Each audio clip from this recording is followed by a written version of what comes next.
Fala, craque! O podcast que entra em campo com quem fez e faz história no futebol. Eu sou o Sérgio do Boccagi, sempre ao lado do meu amigo documentarista Carlos Cola. E a pergunta de hoje é a seguinte. Você sabe que o Zico fez história no Japão, Sim. No Kashima. Quem era o meia do Kashima em 3 títulos japoneses, 98, 2000 e 2001? É um cara que é ídolo máximo no Vasco também. Pois é. Para muita gente, seria o Zico? Não, Bismarck, satisfação em recebê-lo aqui no Fala Craque. Seja muito bem-vindo. Você é do Vasco ou do Japão? Bom, muito prazer, Sérgio, de estar aqui. Carlos Cola também. Para mim é um prazer imenso poder estar participando do podcast de vocês.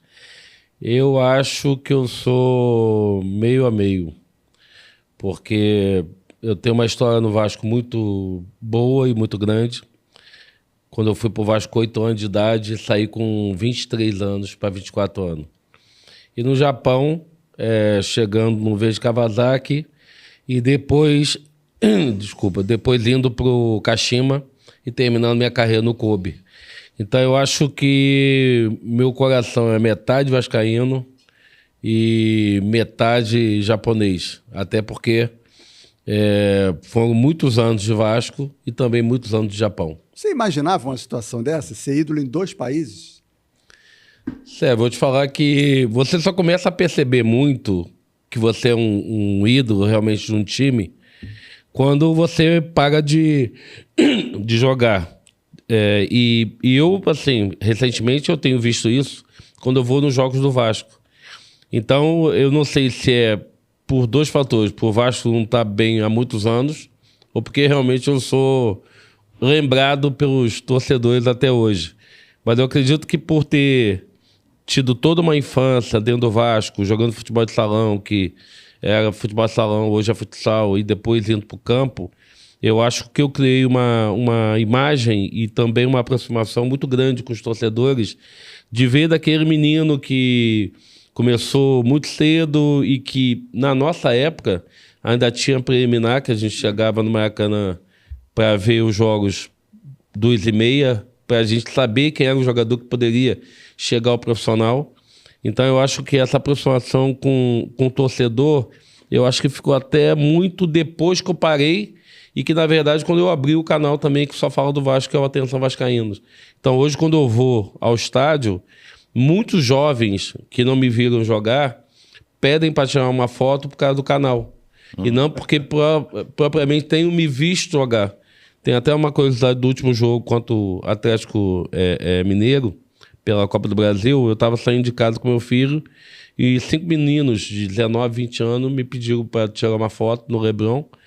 E aí eu parei para tirar e depois meu filho falou: pai, de onde esses meninos te conhecem? Eles são muito novos. Meu filho tem 14 anos. Eu falei: meu filho, fatalmente foi do Atenção Vascaíno do canal. Mas eu me sinto muito lisonjeado por ter vestido a camisa do Vasco, por ter tido toda uma história com o Vasco. E para muita gente que não sabe, eu sou o 12º maior artilheiro do Vasco, não como atacante, mas como meia. E só tem um cara que fez mais gols que eu. Eu tenho 126 gols. Esse cara fez 147, um cara chamado Maneca, que jogou na década de 40. Aí um amigo meu, brincando comigo, falou: não, eu acho que estatisticamente você tem mais, porque você jogou 6 anos e ele jogou 14 anos. Então eu acho que são histórias que ficou marcado na cabeça do torcedor vascaíno, principalmente aqueles de 40 anos para cima. E vamos começar lá do começo? Você sempre quis ser jogador de futebol, você frequentava estádio. Como é que surgiu o Vasco na sua vida e como é que surgiu o futebol na sua vida? Para falar a verdade, assim, a minha história é meio atípica, porque muita gente não sabe que eu sou de São Gonçalo. Meu pai era sargento da Polícia Militar. Nós tínhamos 2 casas, uma que a gente morava e a outra que meu pai alugava. E simplesmente um dia, eu com 5 anos de idade, meu irmão com 8, meu pai pediu a casa ao inquilino, não falou nada para minha mãe. A minha mãe era dona de casa. Um dia minha mãe fazendo comida pra gente, que era eu, meu irmão e minha irmã, Aida, James e Bismarck. E simplesmente minha mãe começa a escutar um quebra-quebra lá fora. Quando ela sai para poder ver a segunda casa, tinha umas pessoas quebrando a casa. E ela ficou apavorada, ela foi lá e falou, por que vocês estão quebrando a casa? E eles falaram, não, sou Faria que mandou quebrar a casa. E ela falou, não, mas ele não me falou nada, deixa ele chegar do quartel. Meu pai trabalhava no quartel-general central, na Cinelândia. Meu pai era chefe do almoxerifado. E aí ela esperou meu pai chegar e falou, que história é essa de você quebrar a casa?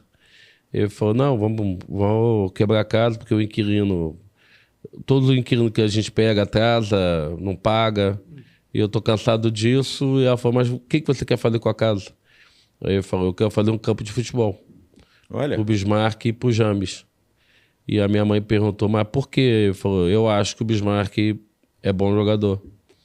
E foi nesse campo que ele derrubou realmente, que ele aterrou com não sei quantos caminhões de areia, fez um campo para mim e pro meu irmão. E foi nesse campo que eu comecei a jogar. E então... Olho clínico, hein? De Bocage, eu acho que muita gente fala isso hoje, mas eu acho que meu pai sempre foi muito fora da curva, sempre foi muito diferente dos outros. Sem dúvida que muita gente fala isso, que ele tinha uma visão muito grande. Mas eu acho que foi para você ser jogador profissional, há uma série de fatores que fazem com que você se torne um jogador de futebol. Eu acho que ali pode ter criado uma semente, mas na minha cabeça eu nunca pensei em ser jogador de futebol. Tanto que eu estudei até o 4º período de educação física e só parei porque realmente cheguei no profissional e eu não conseguia mais estudar porque eu só ia na faculdade na segunda-feira. Mas eu sabia do meu potencial, mas eu nunca me convencia de que eu seria um jogador de futebol na síntese da palavra. Então, eu tinha um sonho, como qualquer menino, de ser jogador, mas por ter ido para o Maracanã muito cedo, de ver os jogos com meu pai desde muito cedo, sem dúvida que a gente cria uma expectativa em cima daquilo que a gente está vendo, que na época era o Zico e o Roberto, que eram meus ídolos. Mas te afirmar plenamente de que eu queria ser um jogador de futebol, isso não aconteceu. Você fala de Zico e Roberto, 2 posições diferentes em campo, 2 ídolos. Aí você se imaginava como um 9 ou como um 10? Eu me imaginava mais como um 10, mais como a posição do Zico e não a posição do Roberto. O Roberto jogava mais enfiado, jogava mais de área. E o Zico era um meia que chegava na área e a gente não tem mais meias hoje. Todos os meias que a gente vê hoje são jogadores que estão jogando pelos lados. Eu sempre falo que os últimos meias do Brasil é o Everton, Ribeiro, o Arrascaeta e o Ganso. Só o Ganso que joga um pouquinho mais atrás, não como cabeça de área, mas jogando mais de frente. Se você for ver o Everton e o Arrascaeta estão sempre de lado, porque essas linhas de hoje fecharam muito. Você tem uma linha de 25 metros que você não consegue jogar ali atrás do volante. Então, os meias, para mim, hoje, não tem mais meias. Tem jogadores bons que jogam pelo lado, mas a minha característica é uma característica igual do Zico, de tanto fazer assistência como também de entrar na área para fazer gol. Então, eu acho que eu tinha uma característica mais parecida com o Zico, que queria jogar pelo menos 10% do que ele jogava, porque eu acho que foi o maior jogador que eu vi, junto com o Roberto, jogar na minha geração, na minha época. Então eu acho que eu sou mais parecido com o Zico do que com o próprio Roberto. Você entrou no futsal no Vasco, mas é verdade que antes você driblava mesas e cadeiras dentro de casa? Tem essa história? Meu pai sempre foi muito apaixonado por futebol e meu pai sempre me desafiava muito. Então, ele falava, se você chutar 100 bolas com a perna esquerda, eu te aumento a mesada. Se você fizer um gol naquela cadeira ali, eu te dou tanto. Então, era o bicho. Era o bicho antes do bicho. Então, meu pai assim, sempre me desafiava e o meu filho hoje com 14 anos, eu tento fazer a mesma coisa com ele.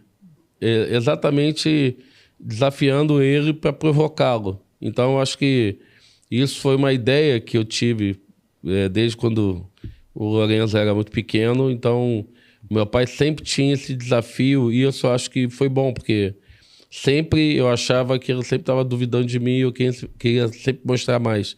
Então, eu acho que eu estou passando isso para o meu filho e geralmente tenho perdido algum dinheiro porque ele tem conseguido realizar geralmente todos os desafios que eu peço aí para fazer. Seu pai te levava muito ao Maracanã?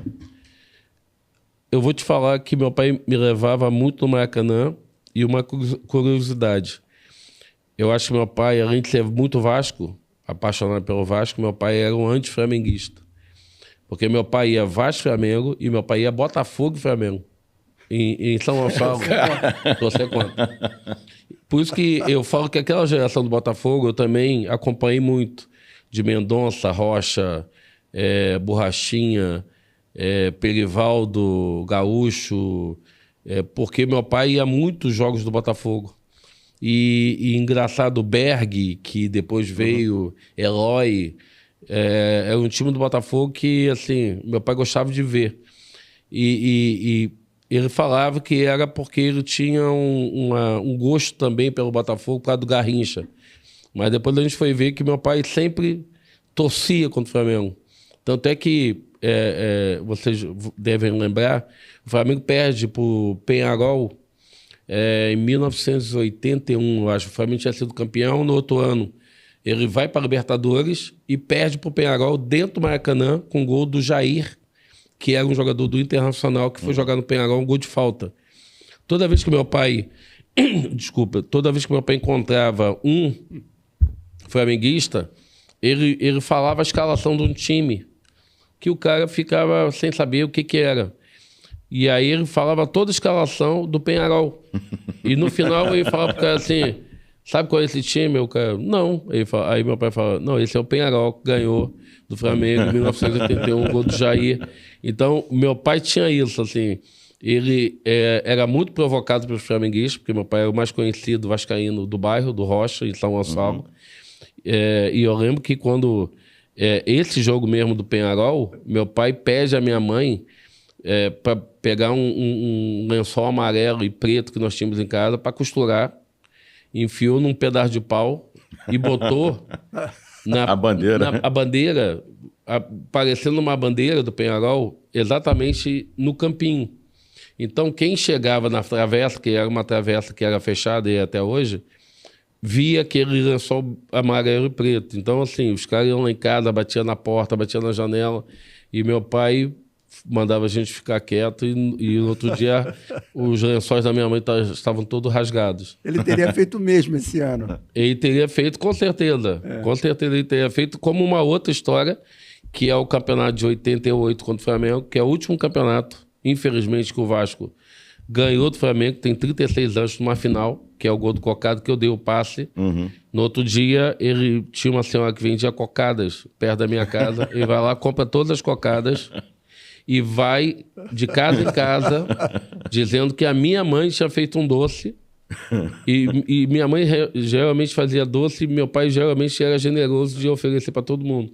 Só que ninguém sabia que era cocada. Então, quando os caras tiravam o pano de prato, queriam matá-lo literalmente. Então, esse era o Seu Faria, que foi um cara excepcional, bacanérrimo.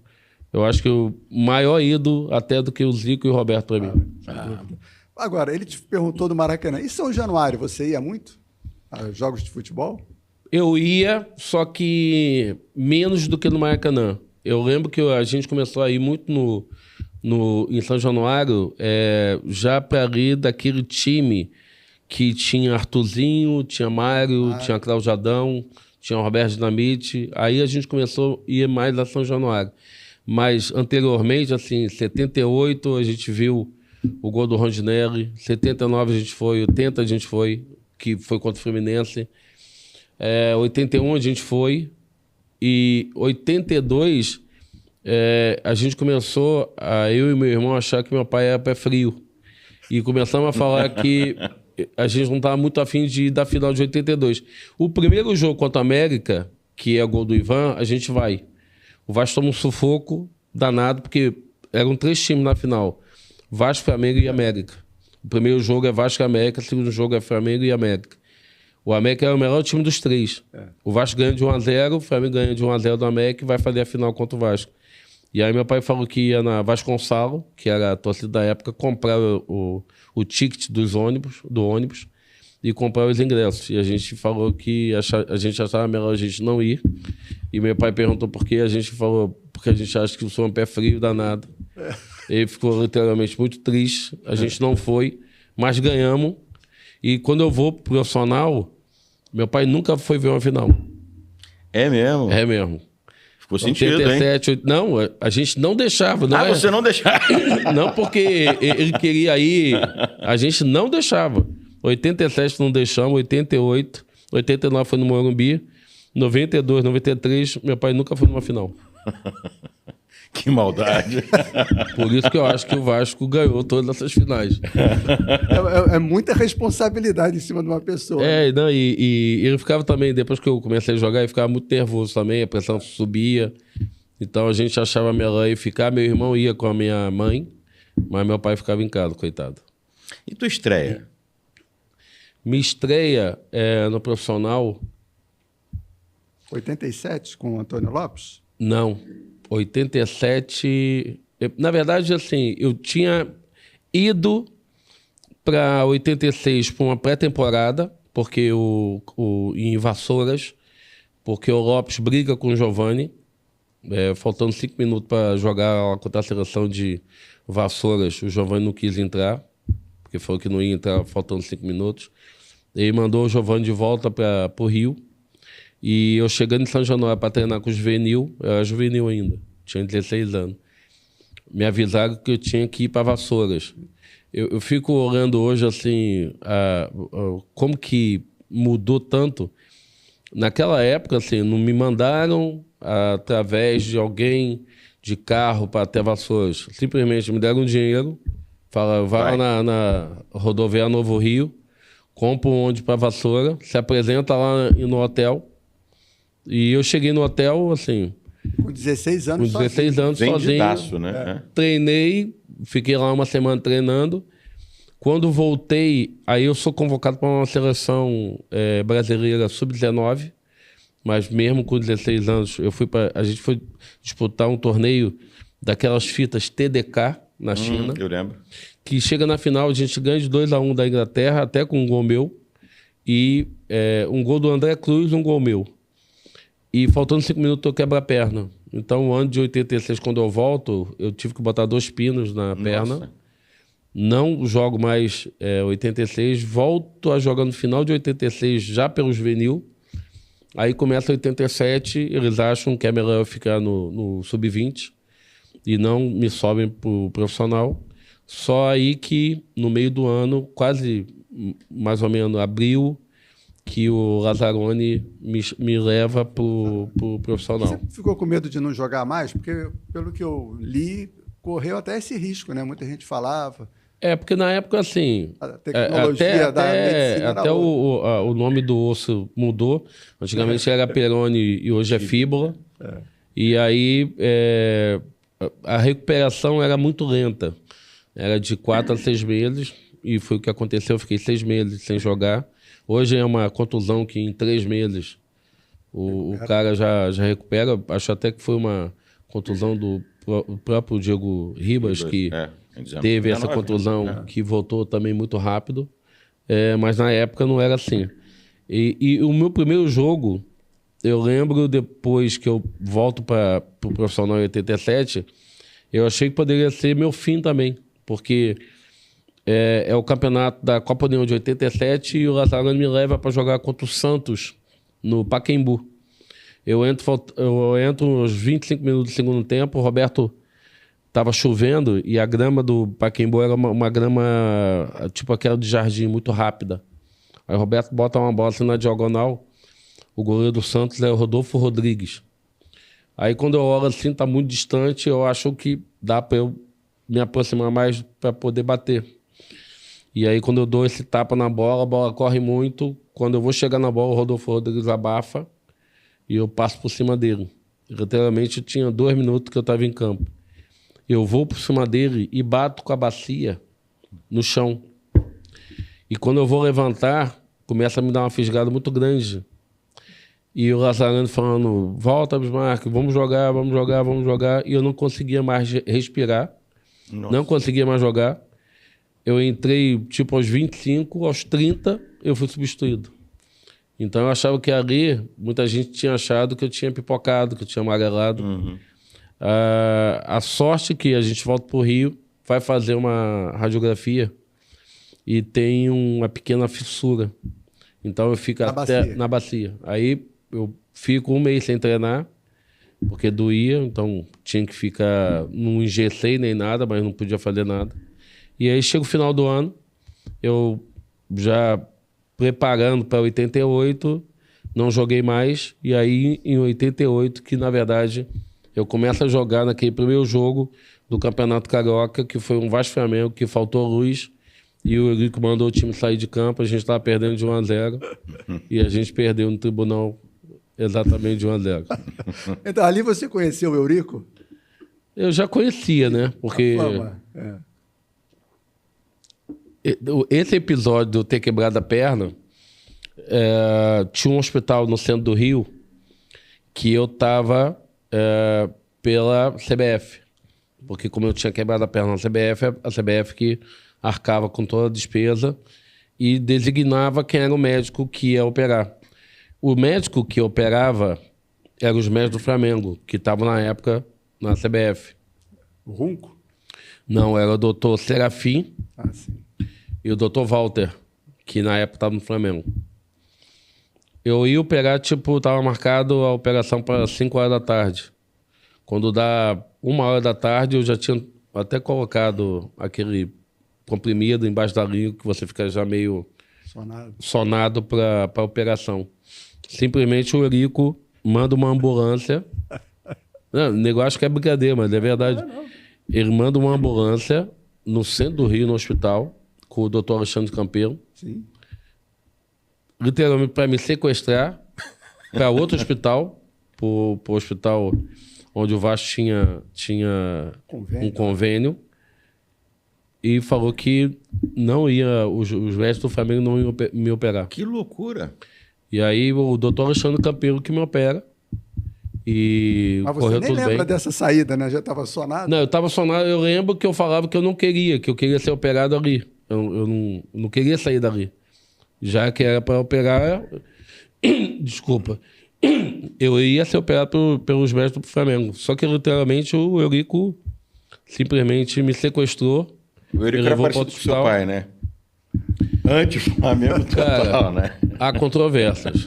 É mesmo? É, porque meu pai, assim, meu pai era um cara que não era impulsivo. Meu pai, ele podia fazer coisas atípicas. Eu acho que já o Eurico, assim, eu tenho 2 momentos do Eurico. Um, quando ele é diretor de futebol, que era muito bom, e outro, quando ele é presidente, que eu já não pego mais como presidente, mas já o peguei como vice-presidente. Uhum. Então, há 2 momentos que acho que nesses 2 momentos ele foi, de uma forma, muito bom para o Vasco, de outra forma,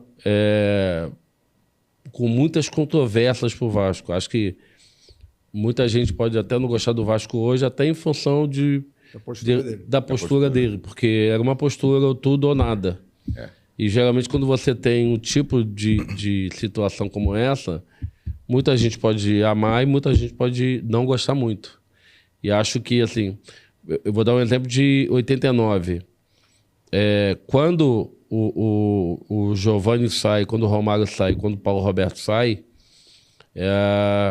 e o Donato sai, ele traz jogadores específicos para aquela posição, que foram jogadores fundamentais para que nós ganhássemos no campeonato de 89.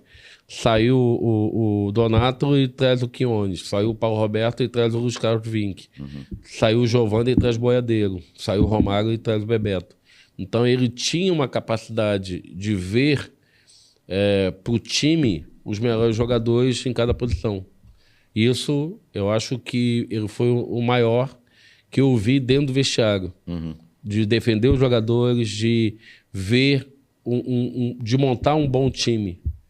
A partir do momento que ele já como vice-presidente, que aí eu tenho um problema com ele da renovação de contrato, quando termina a Copa do Mundo, eu sendo campeão 87, 88, 89, indo para a Copa América pelo Brasil, campeão, indo para a Copa do Mundo, sendo o melhor jogador sub-20 do mundo, na Copa do Mundo sub-20, e vou renovar com ele, não foi uma renovação de alguém que gostava daquele jogador. Foi uma renovação de que, você é mais um aqui. E eu podia ter pouca idade, mas não era menino. Então ele me via ainda, como todos os jogadores da base, como menino. E isso era muito ruim para quem vinha da base, porque quando ele contratava um jogador, nada contra quem ele contratou Tita, contratou Bebeto, contratou vários jogadores de nome. Os jogadores da base só queriam ser reconhecidos como os jogadores que vinham de fora. E ele me deixou 6 meses de contrato. De janeiro de 91 até praticamente maio, junho de 91. E aí você não joga nesse período? Não jogo. E sou proibido de treinar com o time.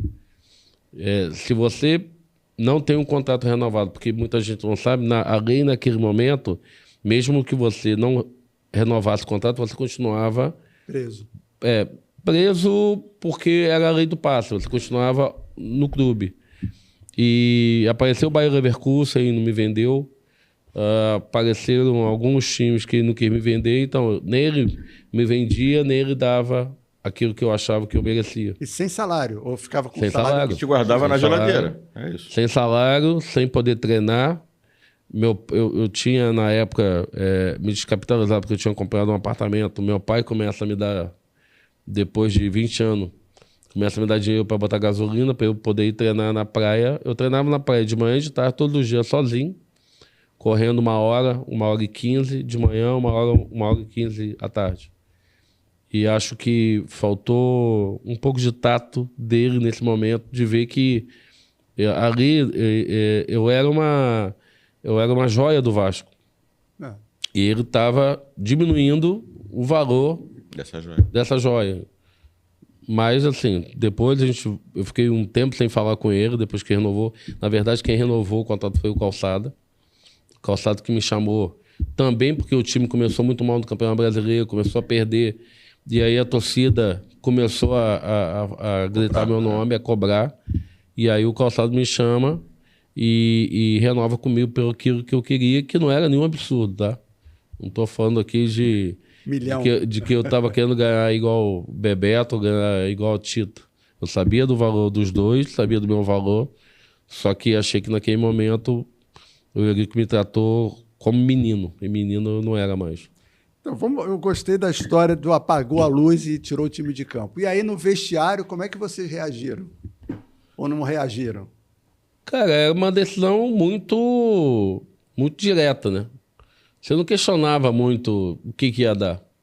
Se a gente ia pro tapetão, ia perder, se ia ter outro jogo. Você acatava aquilo que ele falava. Quem era o capitão do time? Você lembra? Cara, 88 fatalmente era o Roberto. Ah, sim.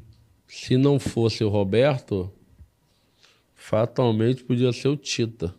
Então, não tinha muito questionamento, né, Quem falou, não, vamos continuar em campo. Não, até mesmo porque, assim, faltou luz literalmente. A luz não voltava.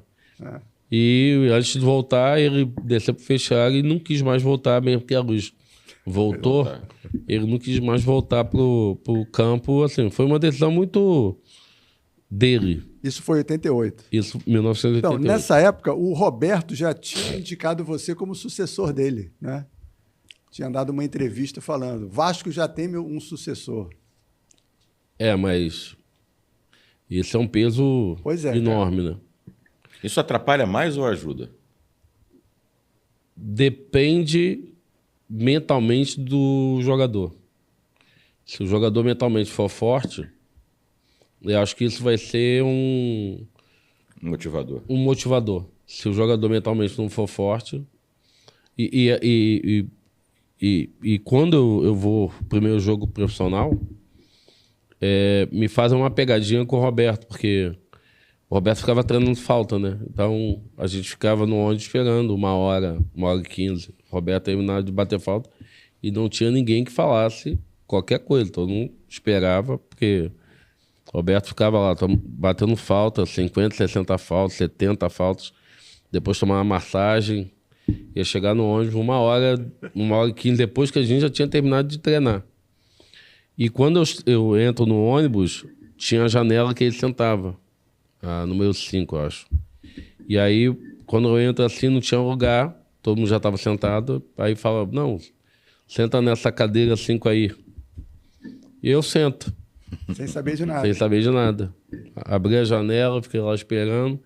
E quando o Roberto chega, assim, eu tinha muita vergonha.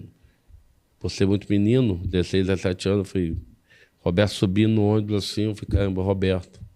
Aí fiquei olhando lá pra fora assim, e já ouvi, mas não entendi, que começaram a rir. E aí eu não queria olhar pra ele, só sei que ele parou assim do meu lado e fez tipo... E aí que caiu a ficha de que ele sentava ali. Aí eu olhei pra ele assim e falei, você senta aqui? Ele falou, só 20 anos que eu sento aí. Eu falei, pô, desculpa. E aí todo mundo começou a rir. Aí ele falou, fizeram uma pegadinha com você. Eu falei, pô, fizeram uma pegadinha comigo. Eu falei, não, desculpa. Aí quando eu fui sair, ele falou, não, senta aí. Aí pegou minha bolsa, assim, que tava do meu lado, assim, botou no chão, botou a bolsa dele em cima. Aí sentou do meu lado e falou assim, você que é o Bismarck que vai me substituir? Eu falei, pô, cara, eu já tô errado de estar na tua cadeira e você tá falando isso. Eu não vou substituir ninguém, cara. Ainda mais você. Ele falou, não, os caras falam que você que vai me substituir.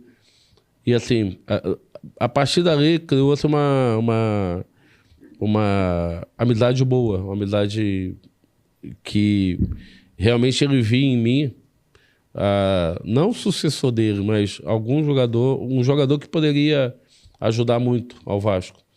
E sempre me tratou bem, depois me botaram no quarto com ele, e sempre foi assim, muito bondoso e generoso, que eu acho que essa era uma marca do Roberto, ser generoso com quem estava vindo da base. Qual é a sensação, assim, perdão, de você jogar com teu ídolo, você conviver com teu ídolo, que era o que você falou lá atrás, né? Zico, Roberto, e de repente você está do lado desse cara, sentado no ônibus do lado desse cara, dividindo o quarto na concentração com esse cara.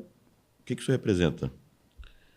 Cara, primeiro é um sonho, porque se você for pesar que você chega no profissional com 16, 17 anos, com 8 eu estava indo no Maracanã ver aquele cara. Então, com 8 anos, se falassem para mim, ó, daqui a 8 anos você vai estar jogando com aquele cara, você fala, não, isso é impossível.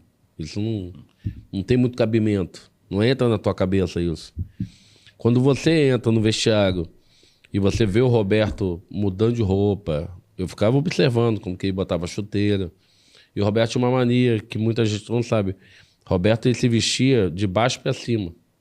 Então, primeiro ele botava a atadura, depois ele botava o meião. E quando era dia de jogo, então, ele ficava tirando o que os jogadores de hoje cortam a meia atrás. Muitos jogadores estão fazendo isso. Cortam para não apertar. O Roberto ia tirando fio por fio com uma tesoura. Então ele chegava do vestiário e ficava horas preparando o meião dele para que não apertasse a panturrilha dele. Depois ele botava a sunga, botava o short, depois que ele botava a camisa. Então, muitas das vezes, dia de jogo, a gente já estava aquecendo há 10 minutos. Ele tá lá. E o Roberto estava lá, ainda se preparando, aí vinha, alongava, aquecia, sei lá, 5, 6, 7 minutos e ia pro jogo. E uma outra coisa que muita gente não sabe, que eu falei para ele a vida toda, ele a vida toda me questionou falando que ele treinava. Roberto treinava muito pouco. Roberto fazia uma pré-temporada, a gente a 1000 por hora, ele a 60, 70. E durante a semana, assim, se tivesse jogo só domingo, Roberto ia treinar lá, a gente já estava treinando desde segunda, terça. O Roberto ia treinar lá para quinta, para sexta-feira, que era o coletivo que era o Coletiva Pronto para o jogo de domingo. Então o Roberto treinava mais sexta, sábado, e ia para o jogo domingo. E chegava no domingo, Arrebentava. 3-0, 2 gols dele. Então era nato dele, era um dom que ele não precisava treinar muito para poder jogar. Enquanto que a gente, eu falava assim, nós éramos os povos mortais. A gente tinha que treinar muito para poder jogar bem no domingo. O Roberto não precisava treinar muito. E chegava no domingo, a interpretação dele do jogo de forma técnica era uma coisa que aí você vê o craque. Aí você vê a diferença. Né? Aí você vê a genialidade e que você começa a ver que você é um bom jogador, mas você não é igual aquele cara. Eu sempre falo hoje, assim, para todo mundo, os meus amigos, que eu acho que a primeira prateleira do Vasco tem 8 jogadores que eu vi jogar. Que é Roberto, Romário, Edmundo, Bebeto, Tita, Giovani, Mazinho e Acácio. Para mim, esses são os 8 melhores que eu vi. Aí muita gente fala, não, você está na primeira. Eu não acho que eu estou na primeira. Eu posso estar na segunda. Eu posso estar na segunda prateleira, mas não estou na primeira. Porque a primeira, para mim, são esses caras que eram realmente fora de série, além da curva. E o Roberto, sem dúvida, que para mim é o maior ídolo incontestável. Enquanto o Vasco for Vasco, não vai ter ídolo maior que o Roberto Dinamite. E quem pegou a fama de não treinar era o Romário, né? Não, o Romário também não treinava. A gente tá falando do Roberto. Se você, desses 8 que eu falei, Mazinho treinava, Acácio treinava e Edmundo treinava. O Tita também não? Muito pouco. Tita gostava de treinar, mas também não era. Chegaram. Não era muito fã. Bebeto, igual ao Roberto, Romário igual ao Roberto. Giovani treinava, mas também não muito. E o Roberto, assim, treinava pouquíssimo. Então... O Zé Mário teve aqui e falou que durante o jogo o Roberto dava uma desligada, que ele ficava gritando muito no ouvido do Roberto e às vezes era do Zanata, que ele falava, porra, avisa o Roberto aí para ele se ligar. Ele era desligado em campo? Cara, ele jogou com o Zé Mário 76, 77, né? Quando eu pego ele já em 86, 87, não achava não, pelo contrário. Achava que o Roberto, assim, a gente jogava em função dele. Se você visse... Cara, eu nunca joguei um jogo que eu tenha visto, pô, o Roberto tá mal hoje. Nunca vi. Então, assim, de repente, começando a carreira dele com o Zé Mário, eu acho que o Zé Mário, chamava a atenção dele. E o Roberto nunca brigou com a gente, assim. Você podia não dar um passe para ele só te olhava. Parecia que é a olhada do meu pai, sabe? Que é a olhada do seu Faria, sargento da PM. Tipo assim, porra, fiz besteira. Aí você fala, pô, foi mal. Aí fala, a próxima vez faz isso. Mas não dava. Esse encontro no ônibus, você contou pro seu pai? Contei, meu pai. Aí dava risada, né? Porque... depois aí, Roberto começou a levar uva pro quarto, comecei a roubar as uvas dele. Só que ficava... Aquela ponta, né? Que você tira a uva, ficava aquela ponta. Ele falou, pô, você tá comendo minhas uvas. Eu falei, não tô, pô. Aí ele falou, pô, você parece bobo. Você come e deixa... Aí eu comecei a levar uma tesourinha pra cortar. Minha mãe tinha uma tesourinha, cortava. Mas aí ele ia na lixeira, tinha um monte de caroço. Ele falou, pô, você tá cortando agora o negócio?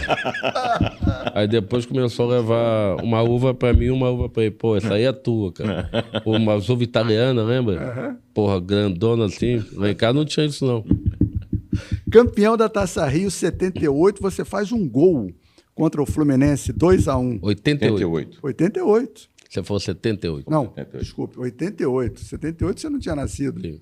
Tinha? Não, tava no gol do Rondinegro. Tinha 9 anos. Tinha 9 anos, pois é. Acácio, Paulo Roberto, Donato, Fernando e Mazinho, Zé do Carmo, Henrique e Giovani. O William, você entra no segundo tempo. Eu entro no lugar do segundo William. tempo porque eu venho da seleção que foi campeã sul-americana, Sul-americana. que quando você ganhava ou era vice, você se classificava para o Mundial. Então, Quando eu vou pro Sul-Americano, eu tô como titular. Quando eu volto, aí o Lazzaroni mantém o Willian. Aí eu entro no segundo tempo com 20 minutos, dou a cabeçada que o Paulo Vitor defende, o Vivinho empata e faço o gol faltando, sei lá, uns 3 minutos, que o Romário entra chutando, o Paulo Vitor defende. Foi um grande momento, início de carreira?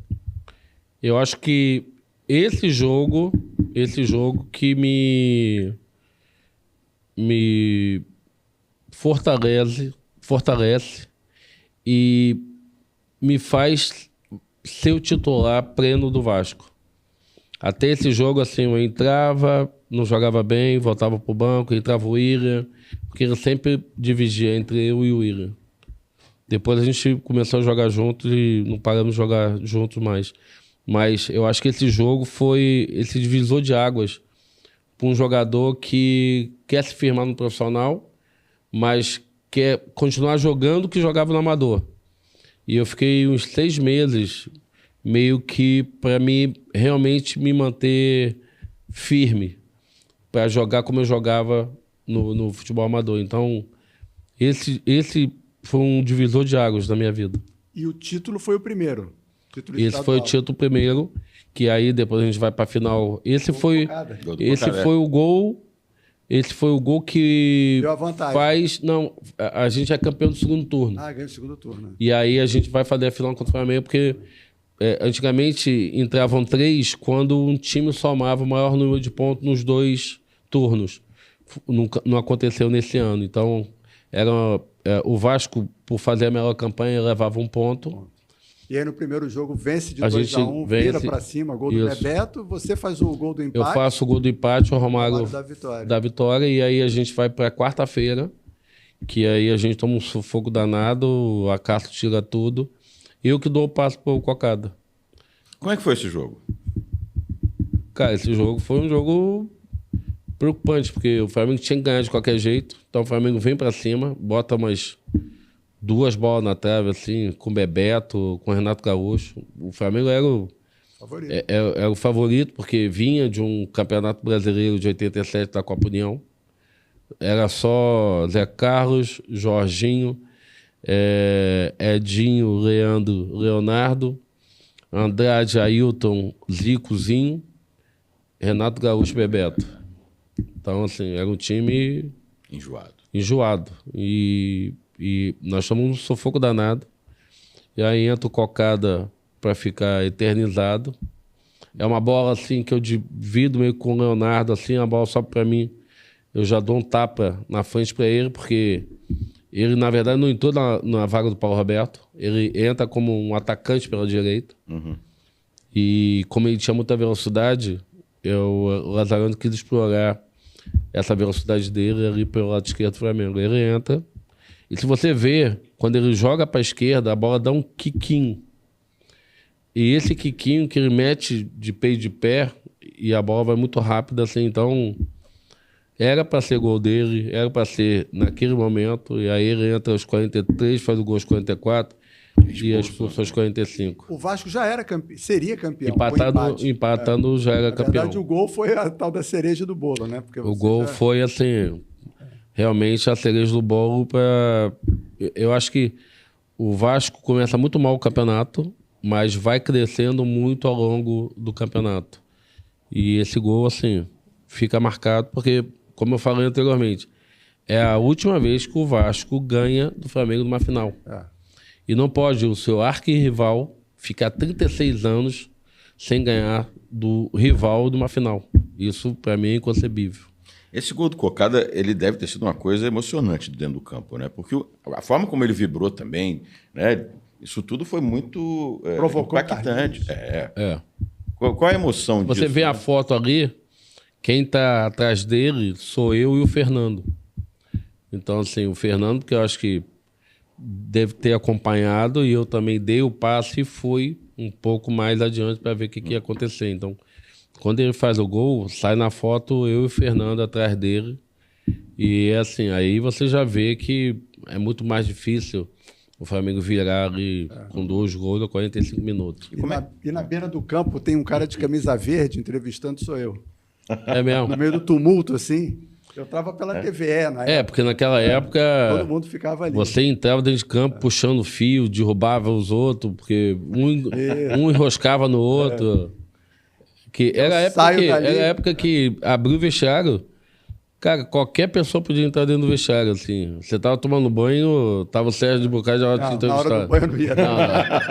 Não, porque eu acho que Entrega. você tem que respeitar, né? Sim. É um momento de respeitar as pessoas também. Não dava. Mas eu cansei de ver gente dentro da banheira. Nossa. Que entrava na banheira para fazer entrevista. O Sérgio, como era mais da TV também, mas tinha radialista que ia rir. E essa resenha depois do jogo, né, no próprio vestiário, com o próprio Cocada, né, deve ter sido uma explosão de sentimento dele mesmo também, né? Cara, se você vê a entrevista dele, ele fala exatamente isso. Ele fala há pouco tempo, ele fala assim, daqui a 20 anos, isso vai estar marcado. Cocada entra aos 43, faz o gol aos 44 e é expulso aos 45. Ele já previa isso. Então, assim, todo vascaíno dessa idade, 40 para cima, quando me encontra, fala, pô, aquele gol do Cocada. Então, o próprio Cocada, assim, ele mesmo, e era um cara bacana, assim, não jogava muito, porque tinha o Paulo Roberto, mas era um jogador muito, muito útil para o time, porque sempre quando entrava muito bem, tinha muita velocidade, tinha muita força, era um cara bacana, um cara engraçado até, ficava no quarto com o Zé do Carmo, então ele tinha 1000 histórias, Zé do Carmo, porque o Zé do Carmo era sonâmbulo, então ele sempre tinha uma história para contar no café da manhã, que o Zé do Carmo tinha pegado a TV para jogar pela janela. E é um cara bacana. Era verdade? É verdade. O Zé, que é até um cara, quando estiver no Rio, vocês entrevistarem, porque tem 1000 histórias. O Zé, quando a gente ficava no Barra Beach, no hotel que o Vasco concentrava, tinha uma varanda que ele botava um monte de cadeira atrás dessa porta, para se caso ele viesse com o sonâmbulo, que ele batesse na cadeira para não passar. É mesmo? E a gente, até hoje, toda vez a gente brinca com ele. E tem várias histórias dele. Tem uma história quando ele estava casado com a primeira esposa, ele foi fazer xixi de manhã, tinha um monte de cadeira dentro do banheiro. Ele falou, o que é isso? Ela falou, não, você que botou. Tem um monte de história dele. E o Cocada era parceiro de dividir o quarto Então com ele. deve ter até história Devia ter inventada. medo, né? História inventada também, Não, né? até inventa a história do... O Cocada assim... Era aquele jogador que todo mundo gostava ali no Vasco. Porque sempre foi boa praça, sempre treinava pra caramba. Só que tinha um Paulo Roberto ali que Era difícil. era um jogador Em muito 88, você faz 3 gols no Santos. Você fez outros hat-tricks na carreira? Ou esse foi o especial. primeiro? Fiz no talvez? Japão. Depois no Vasco... Fiz uma vez no Sub-20, que foi um Vasco Flamengo que a gente fez uma preliminar em 87, que o Margarida apitou. E o Margarida apitou 5 pênaltis, 3 pro Flamengo e 2 pro Vasco. Se eu não me engano, o Djalma faz 2 e perde 1. E eu faço 2 de pênalti e faltando 5 minutos eu faço o gol que deu o 3-2 ao Vasco. Depois tem esse do Santos... Tem um amistoso em Codó, que a gente fez, que eu também fiz 3 gols. E no Japão também. Pelo Verde, Kawasaki e pelo Kashima eu fiz, mas... Os pênaltis do Margarida foram todos pênaltis? Cara, os 5 foram pênaltis, acredita? Difícil. Margarida... O cara dá 5 pênaltis num jogo? Cara, deu 5 pênaltis, e os 5 pênaltis foram 5 A pênaltis torcida mesmo. deve ter ido à loucura. Maracanã cheio. Como é pré-eliminado, já estava cheio. Não tinha questionamento. Eu achava ele um baita de um juiz. Era muito técnico. Sabia muito de arbitragem. E assim, os jogadores nem reclamavam porque sabiam que respeitado, né? Era respeitado. Era muito respeitado. Jorge Era engraçado. Assim, ele repitou o nosso jogo desde quando era juvenil. Aí o cara... Assim, tinha jogos do Andaraí que os jogadores do Vasco falaram assim, pô, Margarida, dá um pênalti. Ele falou, você não quer me dar teu telefone? Você não quer tomar um sorvete comigo? Isso dentro de campo. Era engraçado. Teve uma vez, assim, eu lembro que um jogador me puxou e tirou minha camisa. Ele falou assim, deixa que eu boto pra dentro. Eu falei, não. Vou deixar. Ele era um cara bacana. Boa história. Ele brincava muito, né? Zoava muito, né? Brincava muito, zoava muito. Outro juiz que assim, brincava muito, que já era uma outra postura, era aquele de São Paulo, um grandão. Não sei se é Bosquilha. Bosquilha. Acho que é até parente de um jogador de São Paulo, não sei se pai dele. Pode ser? Esse Bosquilha, assim, eu lembro uma vez no Serra Dourada, o jogador do Goiás chutou o chão. Aí ele falou assim, caramba, cara, vou te dar cartão amarelo, você no Serra Dourada chutar o chão. Cara, você deve ser muito ruim. Aí, no jogo Vasco e Sport Recife, eu acho que vocês lembram que para entrar no campo era uma escada assim atrás do gol, do lado direito. Paulo Roberto vai na linha de fundo, a gente ganha até esse jogo do esporte. Paulo Roberto vai na linha de fundo, cruza, mas dá o entendimento de que ele não conseguiu parar, então ele desceu a escada. Só que ele desce a escada e não volta. E o Bosquilha fica assim, cadê o Paulo Roberto? Cadê o Paulo Roberto? Cadê o Paulo Roberto? Eu falei, caramba, vai ter que substituir, o Paulo Roberto não volta. Aí, sei lá, 3 minutos depois, 4 minutos depois, sobe Paulo Roberto. Aí pede para entrar de novo. Aí ele entra e fala pro Paulo Roberto, o que você foi fazer? Cara, me deu uma dor de barriga. Eu tive que ir no banheiro, aí o Bosquilha falou assim, só no meu jogo. O cara vai lá, caga e volta. Só no meu jogo. E aí toda vez que a gente encontrava com ele, fala pro Paulo Roberto, tá tudo bem, né? Hoje não vai fazer aquilo não, né? E assim, são árbitros que marcam a tua juventude. O Margarida te deu cartão alguma vez? Te expulsou? Ameaçou? Assim, como eu não era muito jogador de marcação, eu era jogador mais de ataque, assim, eu nunca fui expulso no Vasco, tomava pouco cartão. Então, assim, cartão dele que eu lembre, assim, dele falar alguma coisa, não, mas eu acho que foi um dos grandes personagens do futebol carioca quando a gente tinha... Eu sou muito nostálgico e acho que uma coisa que eu acho que a Federação Carioca deveria fazer, que acho que até ajuda os jogadores, esses que vêm da base, é justamente você botar num clássico Vasco-Flamengo, vai estragar o campo. Mas a gente jogava antigamente em campos do Maracanã que não eram bons. E você tinha excelentes jogadores. Acho que você botar preliminar faz com que esse jogador ali, ele já comece a se adaptar, porque eu sempre falo que no futebol, a diferença do amador pro profissional é só uma, é a vaia. No amador, quem vai ver teu jogo é pai, mãe, namorada, tio, primo, cachorro, papagaio. Não tem a vaia. Pode ter a vaia do pai lá do outro time que pode te xingar, mas não tem a vaia como tem quando você sobe no Maracanã. Quando você sobe no Maracanã, no profissional, o futebol é tão passional, é tão apaixonante, porque o cara que vai ali, ele não quer saber se você tem 17 anos, tem 16 ou tem 35.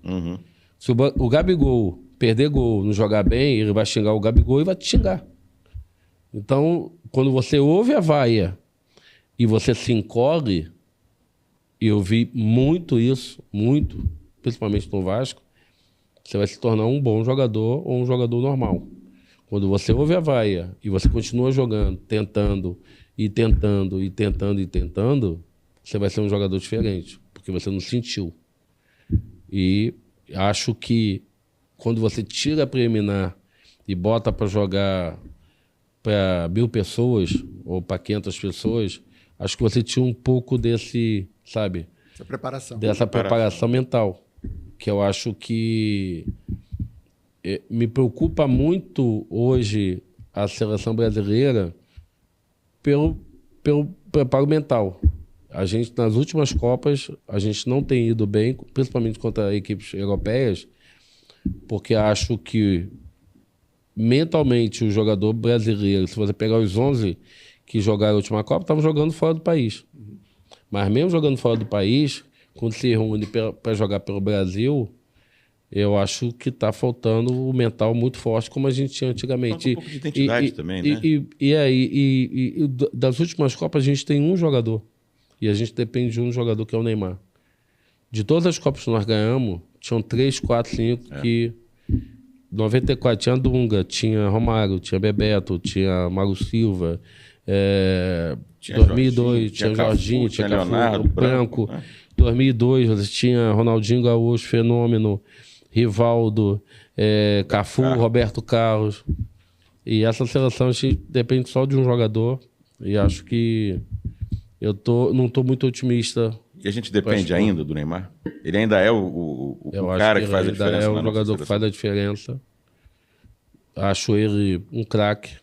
Não concordo com muitas coisas que ele faz fora de campo. Mas é a vez da particular dele, ver o pessoal dele, que eu não tenho que me meter. Mas eu acho que está na prateleira de cima de todos os tempos aí da seleção brasileira. Então, a gente quer falar também do Brasileiro de 89, mas já que você falou de seleção, você esteve na Copa de 90. O que aconteceu ali? E a gente tem uma lista assim, de situações, né? A polêmica da foto. Sim. Você estava naquela foto? Estava naquela foto e vou te falar Você que... era garoto, né? Aquilo foi uma que eu acho que o time de 90, individualmente, era muito melhor que o time de 94. Só que, para 94, 11 ou 12 jogadores que foram para 90 foram para 94, então sabiam o que precisavam fazer, o que não precisavam fazer. Então, esse grupo de 90 já foi muito chancelado para 94. Esse momento da foto é o momento da foto que alguém brinca, porque havia uma discussão da Pepsi, do pagamento da premiação. E alguém brinca e fala, vamos botar a mão no peito. E aí todo mundo botou. E saiu a foto oficial, sem o patrocinador oficial. Você imagina isso? O banco lá que patrocina a seleção brasileira, a Telefônica lá que patrocina, você botar a mão na foto oficial. Isso hoje é motivo de, sei lá, de punição e de término de contrato, sei lá, cortar o jogador. E foi uma brincadeira que foi feita e começou a haver muita situação de contrato com patrocinador individual, contrato com chuteira. Então, acho que ali, depois da Copa América, que a gente tinha ganho, que a gente começou a se preparar para eliminatórias para a Copa do Mundo, eu acho que a preparação em si para a Copa do Mundo não foi boa, não foi legal. Você estava no Brasil e Argentina, da Água do Branco, batizada? Eu estava no banco, que a gente perde pro gol do Canidia. Ali foi uma fatalidade, porque eu acho que foi o melhor jogo do Brasil. O Brasil teve muita chance para poder empatar até virar o jogo. Acho que o time da Argentina tinha 2 jogadores realmente fora de série, que é o Canidia e o Maradona. Acho que numa jogada individual, o Brasil perde ali na oitava de final. E aí cria toda a polêmica do que tinha acontecido. Ele passou mal mesmo? Cara, eu fiquei sabendo só depois do ocorrido. Dentro ali do campo, ele não falou nada, a gente também não percebeu nada. Depois que eu vi muitas entrevistas dele falando sobre isso. Mas foi uma pena, porque o Brasil tinha muitas condições de ganhar aquele campeonato. Porque só o ataque do Brasil era Bebeto, Romário, Careca, Miller e Renato Gaúcho. E acho que realmente naquela ocasião o Careca e o Miller estavam melhores. O Romário estava vindo de uma contusão de tornozelo, o Bebeto também estava vindo de contusão. Realmente o Careca e o Miller estavam muito melhores, realmente. Acho que Careca, no Brasil hoje, tem muito pouco reconhecimento. Acho que ele tá no... O Gotardo veio aqui e disse que era o atacante que deixava ele mais preocupado. Eu acho que ele tem muito pouco reconhecimento, principalmente no Rio. Acredito que em São Paulo não. Mas no Rio acho que acham o Careca um bom jogador. E o Careca não era um bom jogador. O Careca era tão bom quanto o Bebeto como o Romário. Então acho que essa seleção se perdeu no caminho aí para a Copa. Mas que a maioria dos jogadores foram para 94 e foram campeões. Então, 89, você é campeão da Copa América no Maracanã, depois de 40 anos, com 170 mil pessoas no estádio. Tinham 170 mil? É, muita gente, né? Muita gente. Vai ser campeão pela seleção? Eu não joguei, né? Porque ali o meio campo era Dunga... Mazinho, Dunga, Silas e Valdo e Branco. Eram 5, né? Porque tinham 3 zagueiros. Aldair, Mauro Galvão e Ricardo Gomes. O Brasil jogava com 3 zagueiros. Pô, é excepcional, né? Porque você vem de praticamente uma adolescência para a juventude e você é campeão com o Brasil dentro do Maracanã, com o gol do Romário, naquelas circunstâncias ali, acho que fica marcado pro resto da tua vida, até porque o Brasil não era muito de ganhar a Copa América, né? O Brasil... 40 anos. O Brasil há muitos anos atrás que tinha sido campeão e eu acho que foi muito marcante, porque a seleção estava muito desacreditada. Porque não sei se vocês lembram, a primeira fase é em Salvador. Estava lá. E o Lazzaroni não convoca o Charles. Isso. Que era o jogador da época do Bahia, que era muito bom jogador. E aí tinha um locutor lá um comentarista de uma TV que começou a fazer, e ele tinha maior audiência na Bahia, nessa TV da Bahia. Ele começou a fazer um programa, uma campanha contra a seleção. E se você for ver os jogos da Fonte Nova, não tinha ninguém.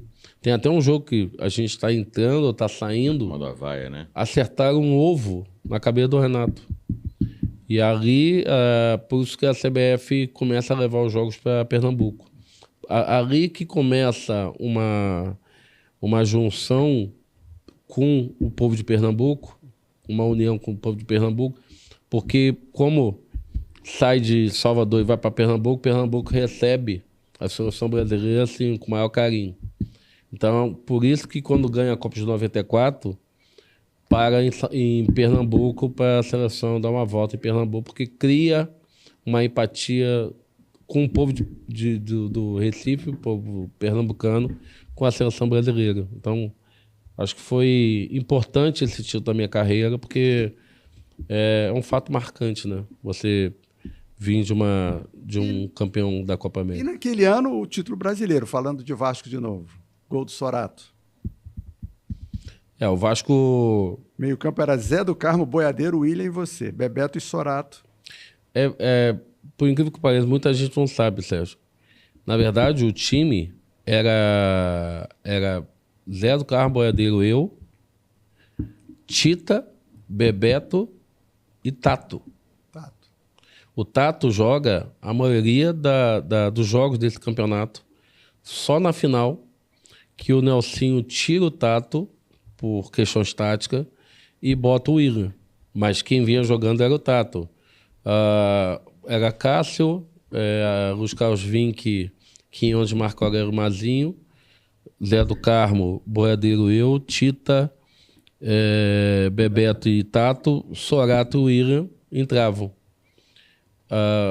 A curiosidade que contra o Corinthians, que faltavam 2 jogos para terminar a primeira fase, Corinthians e Inter. A gente estava disputando contra o Palmeiras.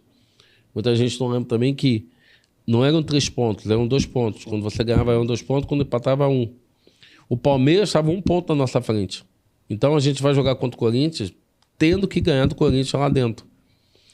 Eu não vou por causa do 3º cartão amarelo. O Nelsinho puxa o Tita para minha posição, bota Sorato e Bebeto. Sorato faz o gol, a gente ganha de 1-0. O Tita machuca. A gente vai jogar contra o Inter. permanece o mesmo time. Sorato, Bebeto e Tato. Ele tira o Tato no segundo tempo e bota o Ira. O Ira que faz o cruzamento pro Bebeto fazer o gol e depois o Bebeto faz o segundo gol. Quando a gente vai jogar contra o São Paulo no Morumbi, que é uma decisão nossa, porque o regulamento dizia que o time com melhor campanha escolhia se jogava o primeiro jogo fora ou dentro, e se ganhasse o primeiro jogo, terminava o campeonato, o Eurico queria jogar no Maracanã. E a gente que decidiu de irmos jogar em São Paulo, porque a gente vinha de 2 vitórias, Corinthians e Inter. Só que na rodada anterior, que a gente vai para a final, a gente ganha do Inter e fica até o final esperando o Corinthians ganhando do Palmeiras com um gol de Cláudio Adão de calcanhar. Se o Corinthians não ganha do Palmeiras, entrava Palmeiras e São Paulo para a final. Então, quando o Palmeiras perde, a gente entra para a final. A gente escolheu jogar em São Paulo porque a gente sabia que o time de São Paulo era bom, mas nós vimos de 2 vitórias impactantes. Então a gente falou, não, vamos jogar lá primeiro, porque mesmo que empatássemos ou perdêssemos, a gente teria a segunda chance de ganhar no Maracanã. Então a decisão foi para ir jogar lá e por histórias do destino, o Sorato entra como titular e faz o gol aos 3 minutos do segundo tempo. E aí? E aí que eu vou te falar que você não tem muita noção quando acaba o jogo. Mas o que tem na minha memória, quando a gente chega no Santos Dumont, a gente só consegue chegar no ônibus, as pessoas vão passando a gente por cima. De tanta gente que tinha naquele saguão do aeroporto. Era muita gente, e a gente não sabia. Porque a gente sabia que tinha muita gente no estádio, porque separaram lá e a torcida do Vasco estava em peso, naquele espaço que tinha pro Vasco. Só que a gente não sabia que, chegando no Rio, a gente ia ter uma festa, uma recepção tão forte como foi ali no aeroporto de Santos Dumont. Aquilo, toda vez que eu chego no Santos Dumont, passa um filme assim de segundos de lembrar daquele dezembro de 89. Também tem música, né? Em dezembro. Isso aí não é. Sim, mas é em dezembro também de 89. Né? Podia fazer uma pro Vasco. Podia fazer uma Aerovasco, né? Tem tanta gente aí. O bicampeonato estadual. 92, 93, com Papai Joel. Cara, eu vou falar que muita gente, quando eu falo isso, acho que eu tô falando só porque eu gosto dele. Eu acho que foi um treinador assim que taticamente vinha muito bem o jogo. Eu acho que sendo foi, para mim, entre os 5 melhores treinadores ou o melhor treinador que eu tive, porque o Joel sabia muito bem mexer do primeiro tempo para o segundo tempo. Ele sabia ganhar um jogo fechando os espaços e posicionando principalmente os principais jogadores dele para um determinado lugar. Eu lembro até hoje, assim, aquele campeonato de 92, a gente começa a jogar muito em São Januário porque o Maracanã estava fechado em função do que tinha acontecido na final de Flamengo e Botafogo, porque o brasileiro era antes e o Carioca era depois. E o que acontece nesse ano, principalmente, já em 93 inverteu. O Carioca foi antes e o brasileiro foi depois. A gente começou a jogar contra os times grandes em São Januário. E o Botafogo estava ganhando todo mundo. Estava ganhando o Flamengo, estava ganhando o Fluminense. E quando foi jogar com a gente, eu lembro até hoje, na palestra dele, dentro de campo, ele falou assim, como vocês acham que a gente deve jogar contra o Botafogo? Eu falei, pô, a gente vai jogar aqui dentro, vamos fazer a marcação, pressão, alta, lá em cima. Ele falou, não, a gente vai marcar do meio campo para trás. Aí eu falei, mas por que você... Eu era o capitão. Eu falei, mas por que você quer jogar assim? Aí ele falou, porque o Botafogo tem muita dificuldade contra os times menores. E contra os times maiores, ele não tem. Porque ele joga de forma reativa. Ele joga no contra-ataque. Ele defende para contra-atacar. Ele não sabe jogar quando o tem a peso, bola. ele tem a bola e tem que ir para cima do time pequeno. E assim foi feito. A gente começou a marcar atrás. A gente ganhou de 3-1 esse jogo. E podia ter sido até mais. Então, assim, ele tinha uma sacada tática muito... Ele tinha uma leitura muito boa. forte, de jogo, uma né? leitura muito grande. Quando terminava o primeiro tempo, o segundo tempo, com aquela pranchetinha dele, muita gente zoava ele, mas foi um grande treinador que eu E tive. o dia a dia com o Joel Santana? Cara, o Joel é um gestor. Ele brincava Era um muito. gestor de pessoas. É. Porque quando você tem 23, 24, 25 jogadores no mesmo elenco, você vê, não são 11 que só gostam dele. São os 25 que gostam dele. E o Joel sempre foi muito... Ele jogava pela meritocracia. Tinha mérito, jogava. E podia ser medalhão, podia ser novo. Ele não tinha essa questão de, vou botar o cara que é veterano porque tem nome. Ele jogava quem estava realmente bem. Tanto é que Leandro Ávila ganha a posição com ele, nunca mais sai, é campeão de tudo, campeão de todos os times do Rio. É.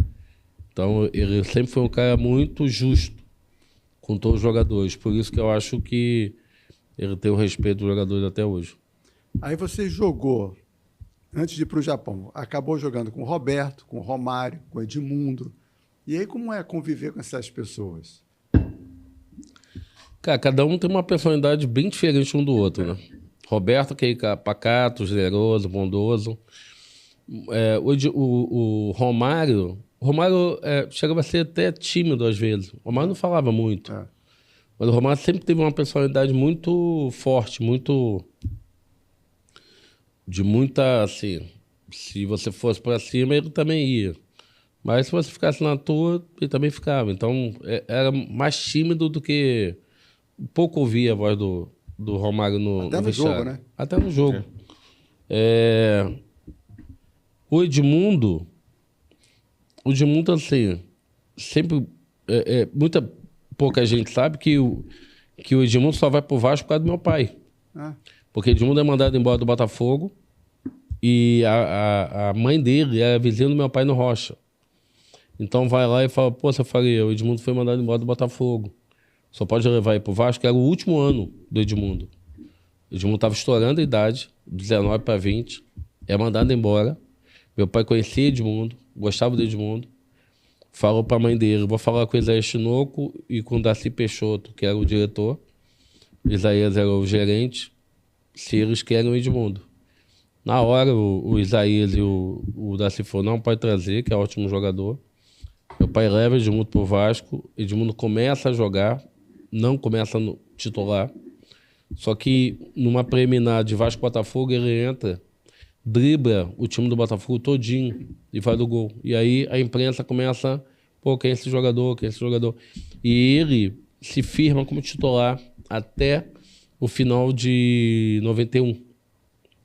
Quando ele sobe em 92 pro profissional, porque estourou a idade. Eu sou convocado para uma seleção pré-olímpica. E ele começa a treinar em Lambari com o time, os 25.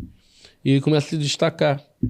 O Nelsinho bota ele de titular na minha posição, com o Sorato e o Bebeto na frente. Edmundo começa o campeonato fazendo gol à beça. Eu volto da seleção pré-olímpica, fico 1 ou 2 jogos no banco. Depois o Nelsinho tira o Sorato, empurra o Edmundo para frente e me bota. Do que ele foi mandado embora do Botafogo em meados de 91, em dezembro de 92, ele estava sendo vendido para Parmalat por 5 milhões de dólares. Então, em 1 ano e meio, a vida dele mudou de uma forma espetacular. Mandado embora do Botafogo e sendo titular do Vasco em 92, aquela campanha que a gente acaba perdendo a ida para a final contra o Botafogo, contra o Flamengo. Mas ele faz um campeonato magnífico, tanto carioca como brasileiro. E é vendido para Parmalat, joga muito bem no Palmeiras, depois Tem a história que tem. Acho que, depois do Roberto Dinamite, acho o segundo maior jogador que eu vi jogar pelo Vasco. Falar do Japão? Vamos pro Japão. Conversa. 93 você vai para o Japão e é campeão logo no Verde Kawasaki, não é isso? É verdade que teve uma história entre você e o Zico nessa final? Teve. Uma cotovelada? Como é que foi? Não, teve... A gente foi fazer a final contra o Kashima, que depois eu fui jogar no Kashima. E na primeira partida a gente ganhou 2-0. Na segunda partida a gente podia perder até de 1-0, que nós éramos campeões por causa dos 2 gols que tínhamos feito no primeiro jogo. E quando tá já 1-1, quando tava 1-0, tava 1-0 pro Kashima. Tem uma bola que disputa o Kitazawa, que é o número 8, que é até da seleção japonesa, disputa com o Zico e eu tô atrás.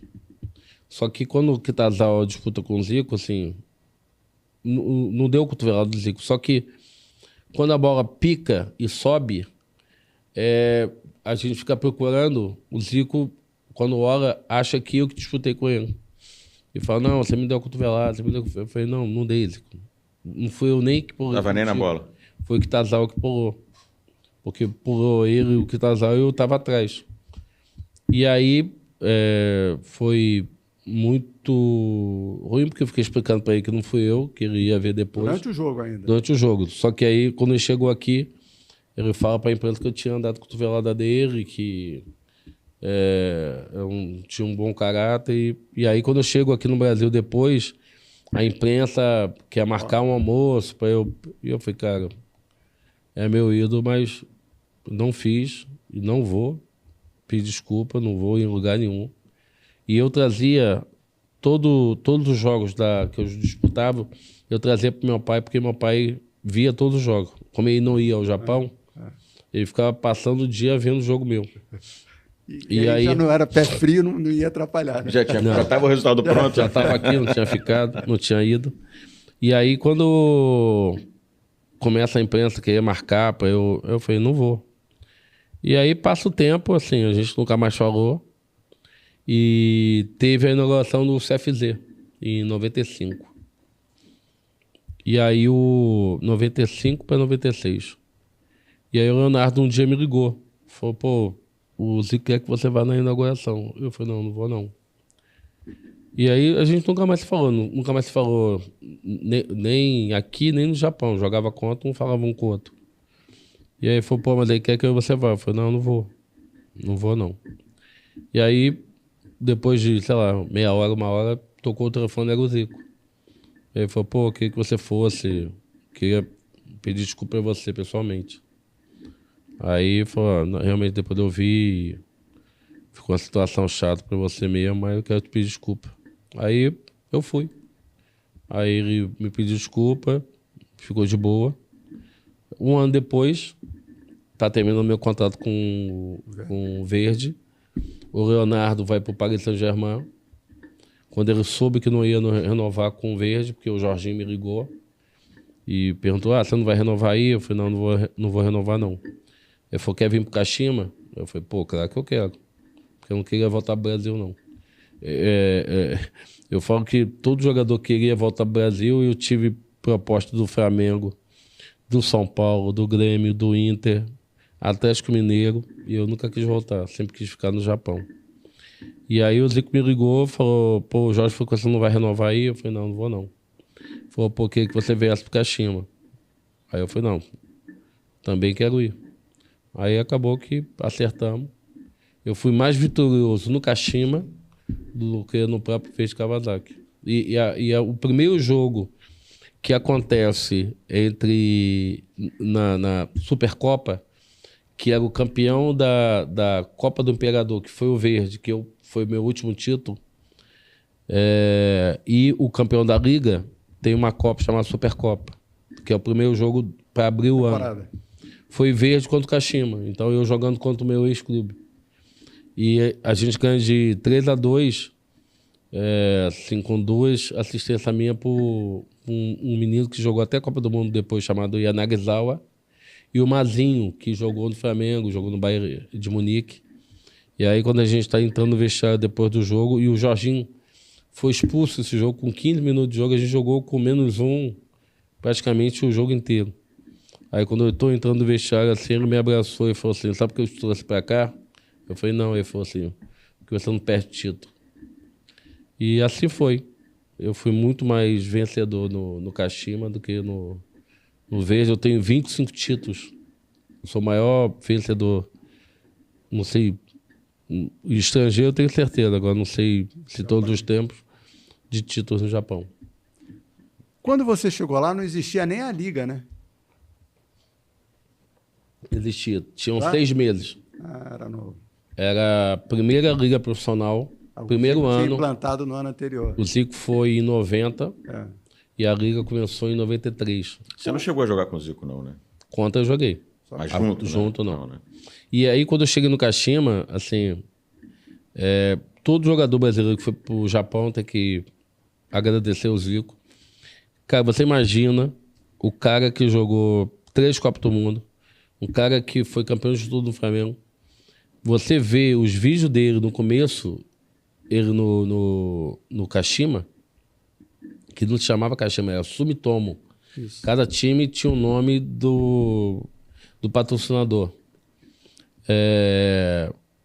Você vê o Zico jogando para, sei lá, 500 pessoas numa arquibancada de gramado, com famílias fazendo piquenique, e o Zico jogando num campo de terra. E o mais legal é que ele nunca achou que era desmerecimento. E ele fala que ele sabia que era a hora do treino quando tocava a sirene da siderúrgica, da Sumitomo. Então ele sabia que ele tinha que ir pro treino porque tinha tocado a sirene, porque a maioria dos jogadores, a maioria não, todos os jogadores eram amadores, trabalhavam na fábrica. Então quando virou liga profissional, metade do time quis ser jogador e metade Não quis. achou que ia ser uma coisa passageira. A liga não ia se firmar. E aí você vê esses vídeos dele jogando e ele chega no Kashima, não tem roupeiro. Imagina o Zico tendo que limpar só a chuteira e levar para casa pra Sandra lavar o uniforme de treino e de jogo. É uma coisa assim que você fala, porra, poucos fariam isso. Poucos fariam isso. E ele fez. Eu acho o Zico e o Roberto os caras mais humildes que eu tenha visto como ídolos, que quando encontra com um fã, trata como se tivesse conhecido ontem. Então, assim, para essa geração, que o Sérgio de Bocage sabe disso, a gente tinha uma afinidade com a imprensa. Assim, os caras viajavam com a gente, ficavam no hotel. Às vezes até ia no próprio ônibus, quando a gente ia jogar fora do Rio, ou Tereza Herrera, ou Ramon de Carranza. Havia uma afinidade muito, muito forte entre a imprensa e os jogadores. E hoje você vê esse distanciamento que eu acho que a imprensa não pode criticar um jogador, que o jogador já acha que é pessoal. Uhum. Mudou muito o futebol. Mudou. Eu ia te fazer uma pergunta aqui. O Zé Mário esteve aqui, essa história não me saiu da cabeça, que quando tinha um intervalo do jogo, a volta era com horário marcado, então que nem sempre tinha 15 minutos de intervalo no Japão. Você chegou a vivenciar isso? Sim, porque por causa da TV, os caras eram muito rígidos. E não somente por isso, porque no Japão, assim, a gente ia ter qualquer situação com o clube. Você recebia um papel desse assim, dizendo que, 19-1, o presidente fala, 19-4, o time forma, 19-8 é isso, 19-12 é isso. Então, o japonês é muito... Cronometrado o negócio. Cronometrado. Então, quando você atrasava, o próprio clube ficava... Se tivesse acréscimo no primeiro tempo, o intervalo diminuía, era isso? Não isso, mas assim, se o juiz tivesse que dar alguma... Não dão como hoje, dão 4, 5, 7 minutos. Mas davam 2 minutos, assim, que era normal. Mas você tinha um tempo limitado para você voltar por causa da TV que era muito cara. Então, você tinha que voltar naquele tempo, senão o próprio clube tomava multa da própria TV. Então, sobre isso era muito rígido e o jogador que viveu essa época do Japão era uma época, só para um exemplo, o Vasco em 93 não tinha um centro de treinamento. O Vasco foi ter um centro de treinamento há 4 anos, 5 anos. Eu cheguei no Japão, o centro de treinamento do Verde Kawasaki era espetacular. Tinham 4 campos de grama, tinha um campo de grama sintética. Você tinha um vestiário magnífico, você tinha uma sala de musculação magnífica, você tinha um vestiário magnífico. E eu achei que não ia ter nada disso.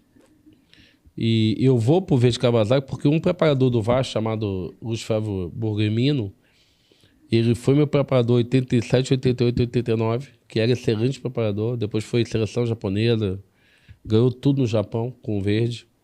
Ele que me levou pro Japão. Ele que falou, vem que você vai gostar. E eu não queria, eu queria ir para a Europa. E acabou que eu fui por 7 meses emprestado, fiquei 10 anos e acho Valeu a que pena. foi... Não, como pessoa, como jogador, eu não tenho dúvida disso. Eu tenho uma afinidade e hoje uma aproximação muito grande com o Japão, porque é um belo país. Então, você foi campeão pelo seu time de coração, foi campeão pela seleção, foi campeão no país que você escolheu. Faltou alguma coisa? Se faltou alguma coisa, faltou ser campeão mundial pela seleção. Eu acho que a Copa 90 a gente tinha grandes possibilidades. 94 eu já optei de ir para o Japão, em 93, então não tive chance de participar das eliminatórias. Fui convocado algumas vezes pelo Parreira e teve um momento assim que foi um pouco decisivo para eu até ir para o Japão. O Parreira me convocou, que eu estava muito bem realmente no Vasco. O Parreira me convocou para um amistoso em Botafogo, no campo do Botafogo de Ribeirão Preto, Brasil e Bulgária. E o meu campo titular desse time foi Mauro Silva, Dunga, Raí e Neto. Dos 4, 3 foram titulares no primeiro jogo contra a Rússia em 94. Só Neto que não. Quando eu estava no banco, estava eu, Rivaldo, Evaí, Edilson, Zinho, Outra seleção, né? Zinho e Edmundo. Eu olhei assim, eu falei assim, eu posso estar entre os 40, mas não sei se eu vou estar entre os 23. E veio essa oportunidade de ir para o Japão e eu acabei indo sabendo que eu ia estar abrindo mão de ir para mais uma Copa. Se você for ver quem foi para 94, o Neto não foi, Evaí não foi, Edmundo não foi, Edilson não foi, Rivaldo não foi. Foi o Zinho. O Zinho completa esse meio campo junto com Dunga, Raí e Mauro Silva. Então, o Evaí nunca foi numa Copa do Mundo. Edmundo só foi na Copa de 98. Edilson só foi na Copa de 2002. Rivaldo foi em 98. Então, assim... Era uma geração muito rica, quem vai né, para aquela cara? Copa que não estava nos planos, na cabeça de ninguém, foi Viola, Ronaldo Fenômeno, que apareceu, Paulo Sérgio, do Corinthians, e o Ronaldão, zagueiro. Então, assim, muitos jogadores bons não foram. O Alex nunca foi uma Copa do Mundo. Djalma nunca foi uma Copa do Mundo. Verdade. Então, assim, são jogadores que marcaram em suas respectivas equipes aqui no Brasil que não tiveram a chance. Então, assim, você ir para uma Copa do Mundo, eu me sinto lisonjeado de ter participado em 90. E a gente de recebê-lo aqui. Eu só quero fazer uma pergunta. O que representa isso aqui, Vasco da Gama, na sua vida? Rapaz, muita alegria e ultimamente muita tristeza. Porque eu sou assim, eu sou apaixonado. Meu filho aprendeu a ser Vasco. A gente imagina que todo ano o Vasco possa voltar àquela A grandeza. grandeza que o Vasco tinha, e não é uma nostalgia de velho, é uma nostalgia realmente que o Vasco realmente era muito bom. O Vasco entrava para ganhar os campeonatos e infelizmente hoje, assim, acho que o que está acontecendo hoje acho que não é de hoje, acho que veio de lá de trás. Com uma administração, e acho que o Vasco tem hoje de mais especial é a torcida. Eu acho que o maior jogador que o Vasco tem é a torcida. E você vê essa torcida magoada, triste e às vezes sem esperança, é muito ruim, porque eu gostaria muito que meu filho visse, principalmente agora, o Vasco ser campeão da Copa do Brasil, porque o que marca para uma geração de torcedores são os títulos. E se você for hoje em São Januário, você vai ver muita garotada de 18, 20, 22 anos que não viu o Vasco ser campeão. O último título do Vasco nacional foi em 2011. Então, eu acho que é muito pouco e eu acho que o Vasco sempre permanecerá no meu coração, porque foi o clube que eu escolhi, foi o clube que me deu oportunidade e acho que é um clube magnífico. Muito bem. Muito obrigado. Obrigado. Prazer te receber aqui, cara. Obrigado. Eu quero dar Teu obrigado. Hein? autógrafo, posso? Pode, claro. Você tem rede social? Tem não. Não?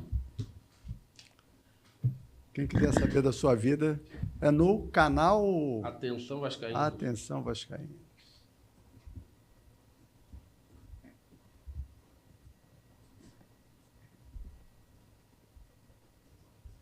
Hoje é 24, né?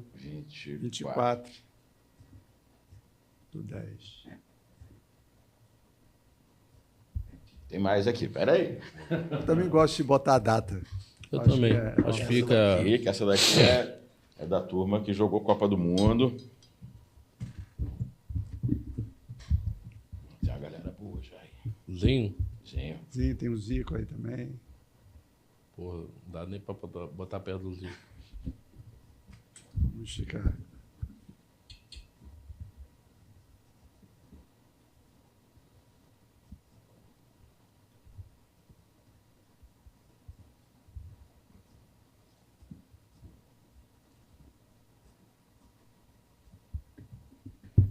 Valeu, querido. Show de bola. Muito obrigado, Bismarck. Obrigado. Mais uma Paulo. vez. Valeu.